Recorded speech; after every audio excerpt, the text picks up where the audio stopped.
eenyummaan jiruu tana gubbarratti soba malee dhugaa hin jaalatu. Duuti dhugaadhaan jireenya addunyaa tanaa soba. Garuttuuyyuu nuti du'a hin jibbina. Duuti garuttuuyyuu nu hin jibbu. Bareedumsa Rabbiin nuuf kenne waan ofii kennaa uumanne seenee of hin jajna. Qarshii yoo qabaanneet hin jenne waan deebinee dhabnu ofii hin seenu.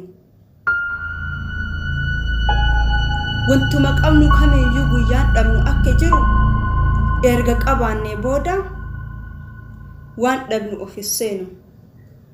Waan qabnu qofaa fi kan dhabe ni jibbina.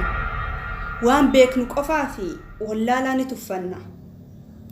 Akkamitti ilmi namaa wanta hagana geettu kana kan dhabuun dhugaa itti fakkaatu dhabe duuti dhugaa itti fakkaachuu dandeetti jettanii asaabdan.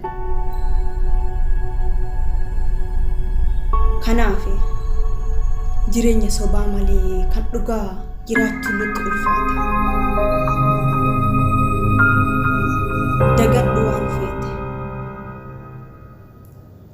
gartuu yoo hin dagatin duuti akka jirtu